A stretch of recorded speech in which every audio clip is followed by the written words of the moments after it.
En medio de los bosques de Hobo, a principios de 1966, soldados estadounidenses y australianos observaron a combatientes enemigos materializarse de la nada, abrir fuego y luego desaparecer.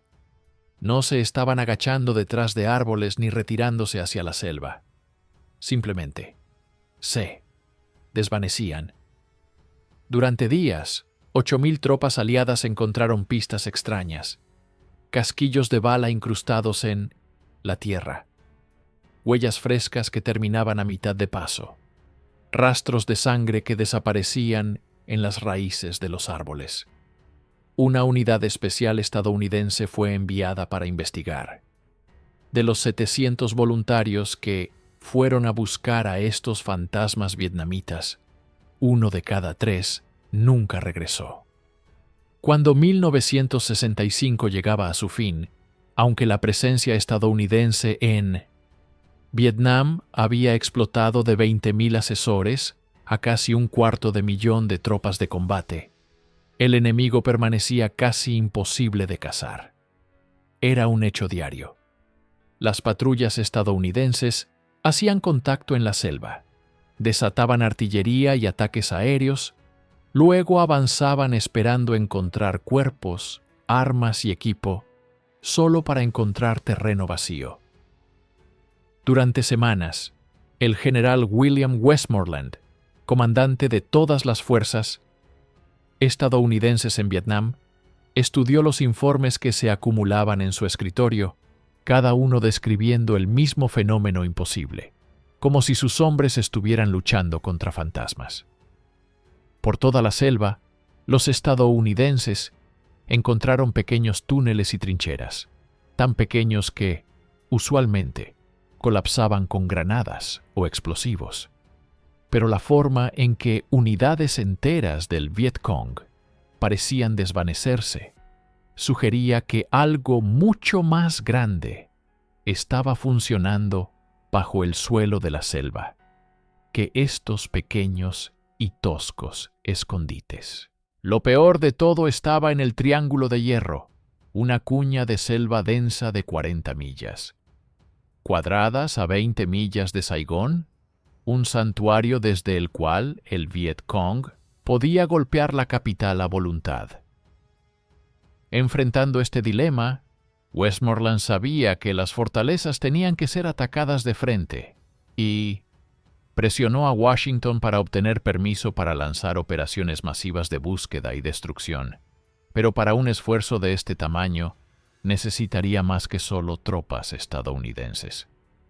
Ese pasado junio, Australia envió 1,400 soldados del primer batallón, Regimiento Real Australiano, junto con unidades de Nueva Zelanda, todos colocados bajo el general de brigada estadounidense, Ellis Williamson, de la Brigada Aerotransportada 173. Entrenando junto a los estadounidenses, estos soldados dominaron las nuevas tácticas aeromóviles, usando helicópteros para atacar rápidamente donde quiera que apareciera el enemigo. Para enero de 1966, los australianos, liderados por el teniente coronel Alex Preece, se habían ganado su lugar en la 173. Los comandantes estadounidenses, que inicialmente los habían visto como extraños, ahora solicitaban específicamente unidades australianas para misiones difíciles, justo como la última de Westmoreland, Operación Crimp. Programada para lanzarse el 8 de enero, Crimp sería la misión de búsqueda y destrucción más grande jamás intentada en Vietnam. Nada menos que 8,000 soldados barrerían los bosques de Hobo, una zona de selva densa justo al oeste del Triángulo de Hierro, donde la inteligencia sospechaba que el Vietcong tenía su cuartel general regional. El comando general recayó en el general de división Jonathan Seaman, cuyo plan era llevar en helicóptero a la 173 aerotransportada hacia la selva desde el norte y el oeste, mientras la tercera brigada sellaba el sur. juntos, empujarían al enemigo hacia el este, hacia el río Saigón, donde artillería y cañoneras aguardaban. A los australianos de Price se les dio el flanco norte, la posición más peligrosa de todas. Si el Viet Cong rompía por allí, toda la operación podría colapsar. Los hombres estaban listos para entrar con su propia batería de artillería. Vehículos blindados de transporte de personal M113, abriéndose paso a través de los árboles, y los ingenieros de la tropa de campo número 3, liderados por el capitán Sandy McGregor. Armados con cargas de demolición, lanzallamas y gas lacrimógeno, los ingenieros estaban preparados para destruir búnkeres, limpiar defensas con trampas explosivas y exponer cualquier secreto que el enemigo hubiera escondido en la selva. La Operación Crimp se lanzó en la mañana del 8 de enero de 1966, con fuego de artillería concentrado, seguido por ataques de napalm, que convirtieron la vegetación en cenizas, y misiones Arc Light de B-52, que enviaron ondas de choque a través de la tierra, volando todo a la vista para zonas de aterrizaje.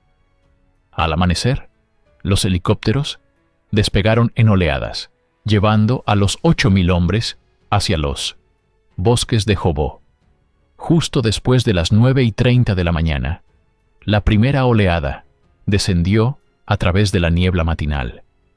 Cuando las botas tocaron el suelo embarrado, las unidades se dispersaron para sellar el área desde 3 direcciones, mientras los camiones de convoy avanzaban por caminos embarrados con refuerzos para completar el cerco.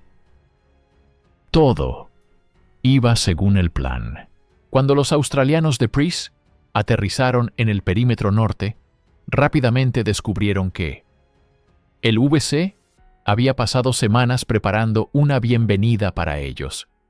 Cada camino hacia adelante estaba salpicado de trampas, desde estacas de pungi escondidas en pozos cubiertos de hierba, cables trampa estirados entre árboles conectados a proyectiles de artillería enterrados, y granadas colgando de ramas con hilo de pescar atado a sus pasadores. Mientras los australianos se abrían paso a través de esta pesadilla, un helicóptero estadounidense pasó volando por encima y abrió fuego, confundiéndolos con fuerzas enemigas, hasta que llamadas de radio frenéticas detuvieron el fuego amigo, justo antes de que el error se volviera fatal. Antes de que pudieran siquiera recuperar el aliento, el fuego enemigo estalló desde la línea de árboles, cobrando 6 vidas de soldados, incluido un comandante de pelotón. A través de todo esto, mientras las otras compañías de Price maniobraban para flanquear la posición enemiga, los combatientes del VC seguían apareciendo detrás de árboles y zanjas poco profundas, disparando, luego desvaneciéndose en el suelo. Justo entonces, un líder de compañía llamó por radio con noticias de última hora. Encontraron una entrada a un hospital subterráneo, completamente equipado, excavado en la tierra misma. Adentro había equipo quirúrgico, tubos de transfusión de sangre, reservas de medicinas y cientos de documentos. Finalmente, Estados Unidos y sus aliados tenían confirmación de que estos no eran solo búnkeres o trincheras. El Viet Cong había construido algo masivo allá abajo, y alguien tendría que bajar y descubrir exactamente qué era. Para cuando el sol salió el 9 de enero, el capitán Sandy McGregor, el ingeniero principal de la tropa de campo número 3, había pasado la mayor parte de las últimas 24 horas ocupado limpiando trampas explosivas y demoliendo búnkeres. Ahora se encontraba con Price, fuera de una entrada de túnel recientemente descubierta, discutiendo con los estadounidenses, que querían arrojar granadas de humo, algo de gas lacrimógeno sellar los agujeros con explosivos y seguir avanzando. Pero MacGregor tenía una idea diferente. Reuniendo a sus ingenieros alrededor del punto de acceso, su abertura apenas lo suficientemente ancha para los hombros de un hombre, MacGregor se preparó para bajar. Sin forma de saber si un soldado enemigo estaba esperando en la oscuridad con rifles apuntados a quien entrara, el ingeniero revisó su linterna en una mano y sacó su pistola de servicio, una Browning de 9 milímetros, que de repente se sentía inadecuada para lo que pudiera estar esperando bajo tierra, en la otra. Después de que uno de sus sargentos atara una cuerda alrededor de la pierna de MacGregor, para poder jalarlo de vuelta si algo salía mal, MacGregor, finalmente, entró de cabeza. La cuerda se clavó en su tobillo mientras su peso lo jalaba hacia abajo dentro de la tierra, y las paredes del túnel presionaban contra sus hombros. Podía sentir el aire volviéndose espeso y viciado, pesado con el olor a tierra, sudor y fuegos para cocinar. Todas señales de habitación humana. Con el haz de su linterna solo capaz de penetrar 10 pies adelante, antes de que la oscuridad se lo tragara a través de todo esto, el capitán mantuvo su dedo en el gatillo, listo para responder.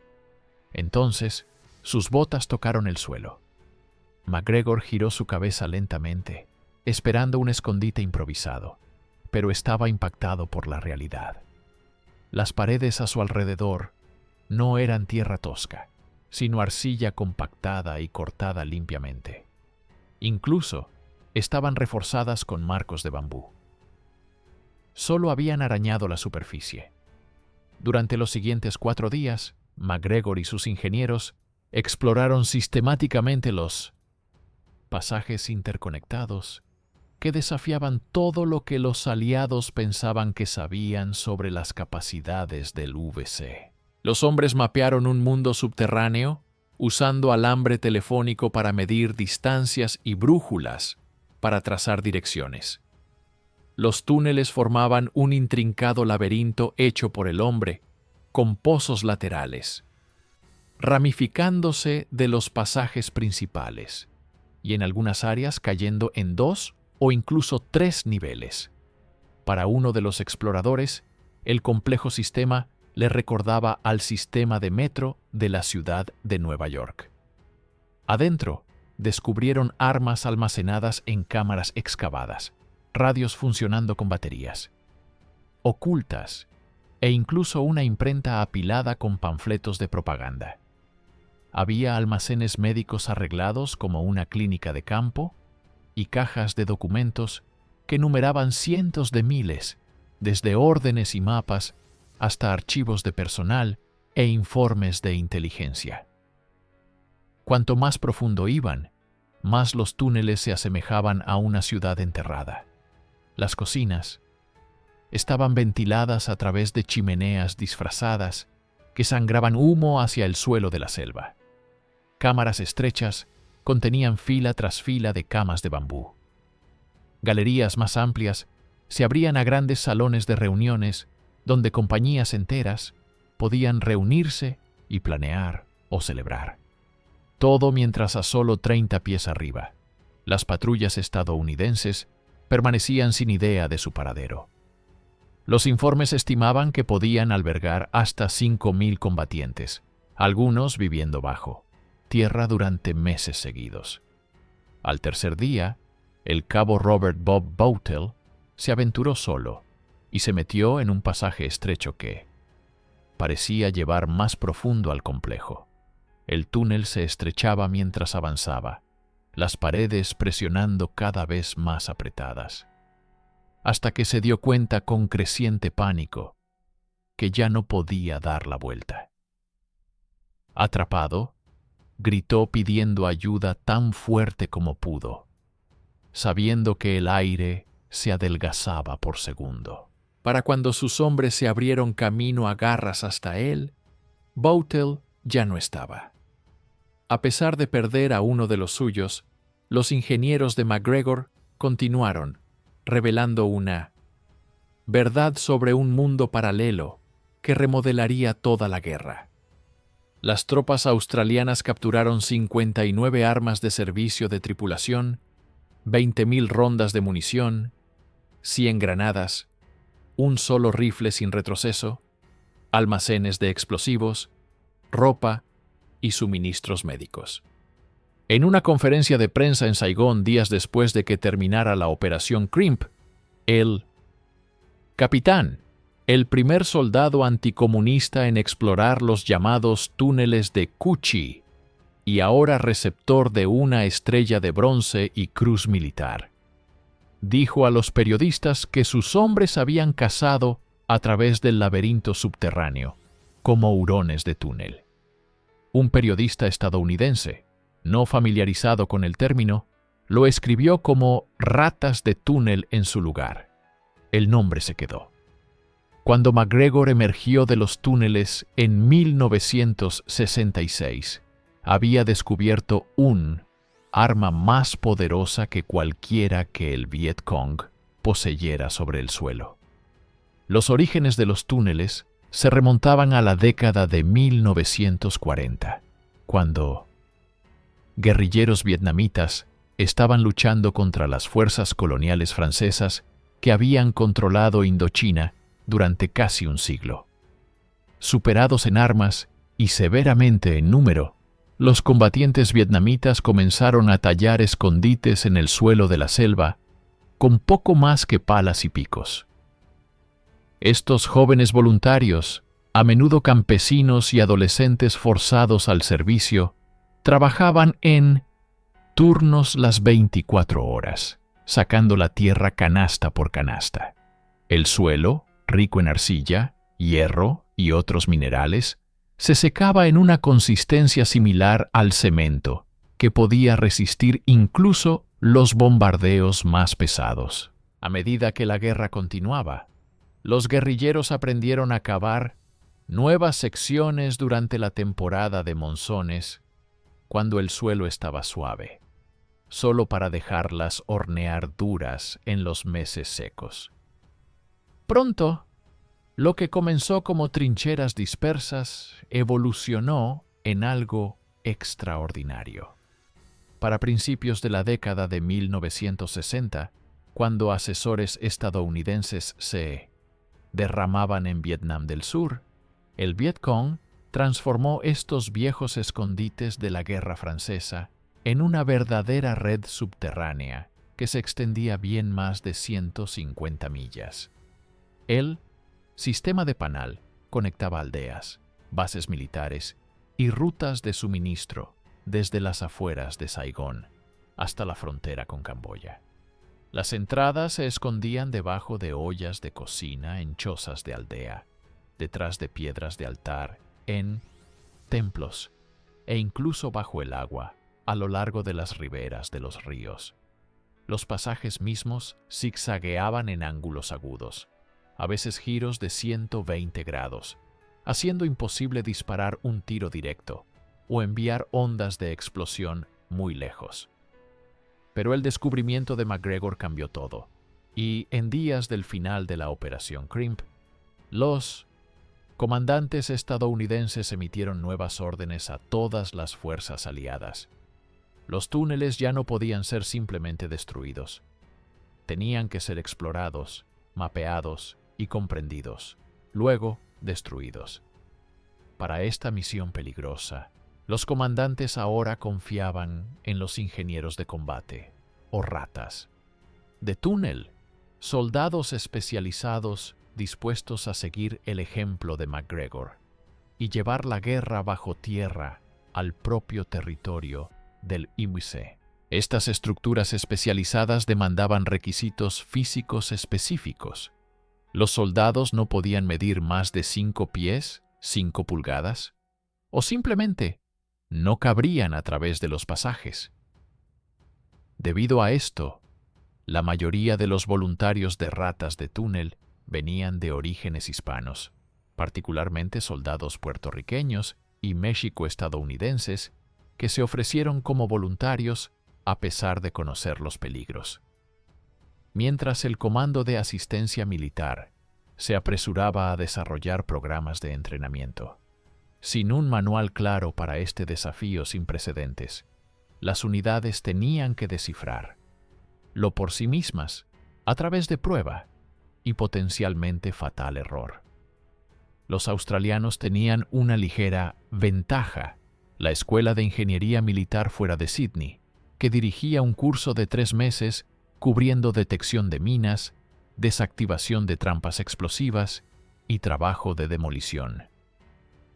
Usualmente, los recién llegados eran emparejados con veteranos en un equipo de 2 hombres, donde el soldado experimentado, designado número 1, lideraría el camino bajo tierra mientras entrenaba a su compañero número 2.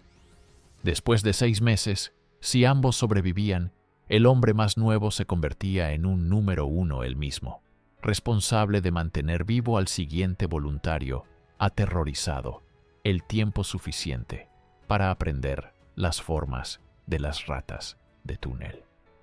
Pero nada podía prepararlos para la realidad de lo que esperaba abajo. Según el ex rata de túnel Jim Marrett, de alguna manera me había convencido de que mi trabajo como ingeniero de combate iba a ser más ingeniero que combate, que las cosas verdaderamente peligrosas serían manejadas por verdaderos expertos. Estaba equivocado.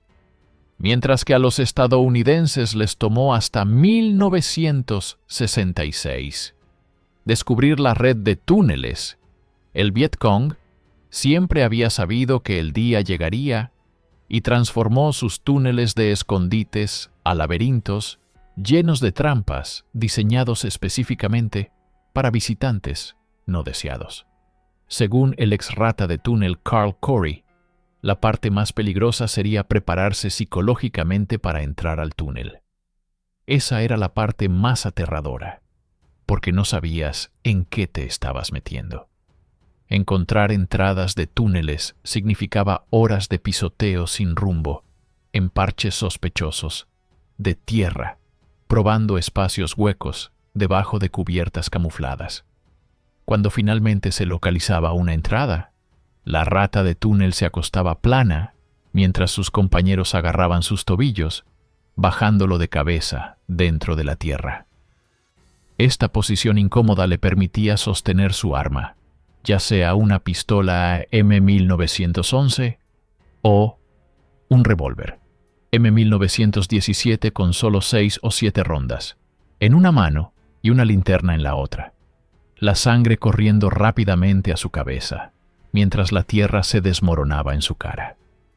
Una vez adentro, el líder del equipo sondeaba adelante con una bayoneta, revisando minas y trampas explosivas, mientras su segundo al mando observaba cables trampa a lo largo del techo, ambos hombres moviéndose tanto por tacto como por vista.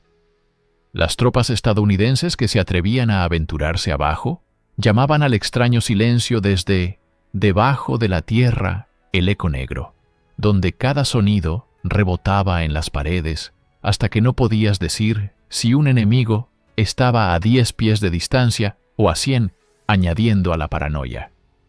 Era un viaje aterrador, el aire espeso con dióxido de carbono, hormigas, escorpiones, serpientes y 100 pies tan largos como la mano de un hombre infestaban los pozos. Agua tibia se filtraba a través de las paredes durante la temporada de monzones, convirtiendo los pisos en barro que cortaba sus avances a la mitad. La malaria y los parásitos intestinales eran constantes, al igual que las trampas y el engaño.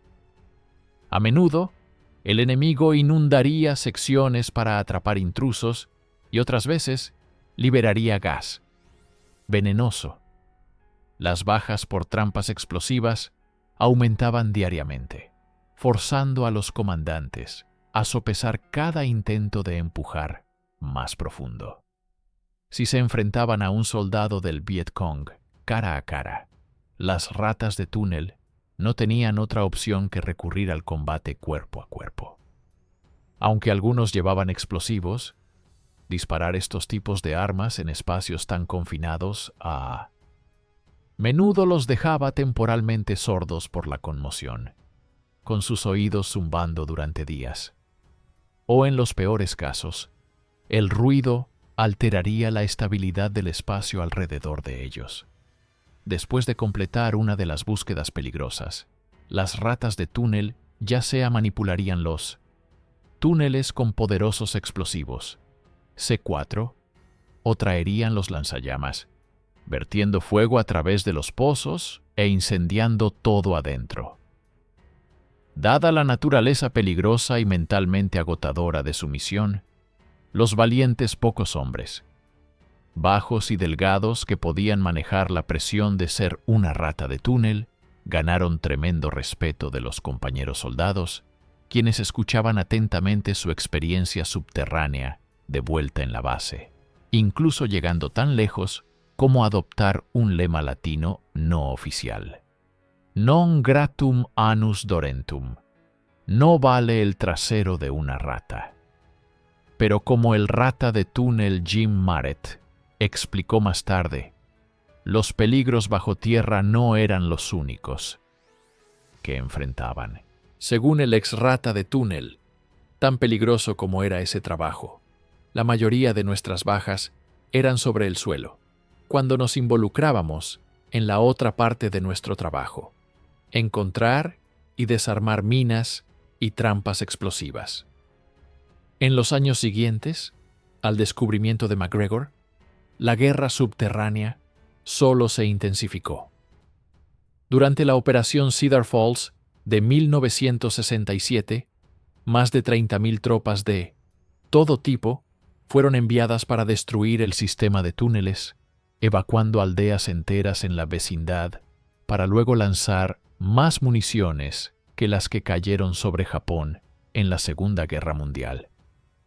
Pero para cuando las fuerzas estadounidenses regresaron meses después, no solo encontraron los túneles reconstruidos, sino que los cráteres hechos por los B-52 atacantes ahora servían como nuevas entradas. El año siguiente, la ofensiva del Tet resultó un fracaso importante cuando el Vietcong usó los túneles para posicionar miles de sus combatientes alrededor de Saigón, emergiendo simultáneamente y listos para atacar. Cuando la década se acercaba a su fin, el trabajo que había impactado al mundo en 1966 había evolucionado a aún más contramedidas. El Vietcong colocaba serpientes venenosas, arañas y escorpiones en los túneles, junto con palos afilados, cubiertos con desechos humanos, para causar infección. El gas venenoso se convirtió en otra arma, aunque muchas ratas de túnel se negaban a usar máscaras de gas, ya que hacían casi imposible ver, oír o respirar en el ambiente ya desafiante. En junio de 1969, el zapador Jim Marett bajó del transporte en Nui Dat, 70 millas al sudeste de Saigón, como la última rata de túnel de Australia. Inmediatamente al llegar, fue emparejado con el cabo Jeff Handley, un veterano que ya había pasado 6 meses bajo tierra y vivido para contarlo. Solo 4 días después del recorrido de Marett, su unidad se dirigió al monte para una misión de búsqueda y destrucción de 1 mes de duración. De boca en boca, los zapadores sabían que el VC había convertido sus túneles en trampas, rodeando entradas con minas M16, Jumping Jack, que saltaban a la altura de la cintura antes de detonar, destrozando a cualquiera dentro de 30 pies. El 15 de junio, salieron en tanques Centurion con un pelotón fresco de infantería. En su viaje lleno de baches, los hombres nerviosos apenas hablaban, cada uno de ellos acabando de escuchar el mismo rumor. Uno de sus pelotones hermanos ya había sido destrozado el primer día, antes de que la operación hubiera siquiera comenzado. El 24 de junio, Marett obtuvo su primera prueba real de lo que las ratas de túnel enfrentaban sobre el suelo antes de siquiera alcanzar una entrada, cuando un vehículo de transporte de personal golpeó una mina antivehículo a meros 300 pies de su posición, volcándose completamente de la explosión. Reaccionando inmediatamente, Handley agarró su bayoneta, mientras Maret barría con el detector de minas, ambos conociendo el patrón del VC. Siempre sembraban rutas de rescate con minas secundarias para atrapar médicos e ingenieros que corrían a ayudar. Paso cuidadoso por paso cuidadoso, sondeando y barriendo, el dúo despejó un camino hacia el vehículo destruido.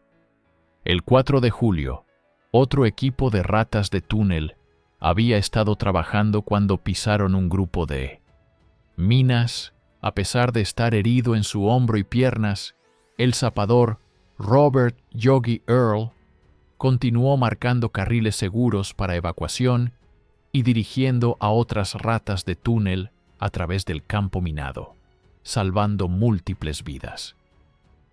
Al escuchar las noticias, el dúo saltó a la primera oportunidad de subirse a un helicóptero para viajar. A la escena, el jefe de tripulación saludándolos a bordo de un Huey, mientras más ratas de túnel, médicos e infantería se amontonaban uno por uno. Pero cuando el piloto intentó despegar, el helicóptero se impulsó hacia arriba, luego cayó, directamente de vuelta sobre sus patines con un golpe sacudidor. El pájaro sobrecargado no podía despejar la ronda. Alguien tenía que bajarse de este helicóptero sobrecargado. Sin pensarlo dos veces, Handley se volvió hacia su aprendiz y le dijo a Maret que se bajara. Era una amabilidad disfrazada de despido. En la oscuridad interminable, rodeado de minas, con heridos gritando y más entradas de túneles para despejar. Un número 2 sin experiencia. Probablemente se convertiría en otra baja. Con esto, Handley y el equipo desaparecieron en la noche. Para cuando su compañero y los otros regresaron a la mañana siguiente, aunque no discutió lo que habían encontrado o despejado, su rostro le dijo a Maret todo lo que necesitaba saber. Luego, de vuelta en la base de Nui-Dat, después de la operación, Maret presenció cómo las ratas de túnel lidiaban con lo que habían visto bajo tierra. Los veteranos, aquellos que habían sobrevivido 6 meses o más, habían desarrollado su propio humor brutal y rituales.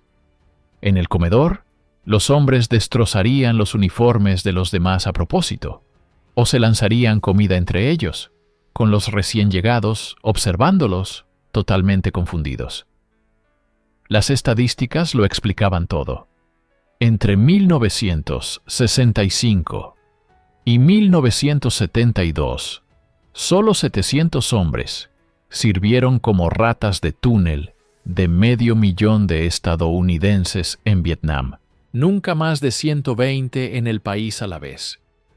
1 de cada 3 se convirtió en una baja, entre las tasas más altas de cualquier especialidad en la guerra. En los años finales de la guerra, Estados Unidos escaló sus intentos de destruir los túneles de una vez por todas.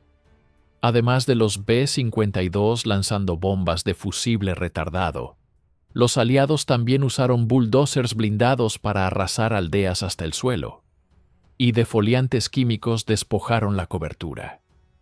Sin embargo, cada vez que las fuerzas estadounidenses despejaban un área, el Vietcong cavaba en otra parte, adaptando entradas a cráteres de bombas y vinculando ramas viejas en nuevos sistemas.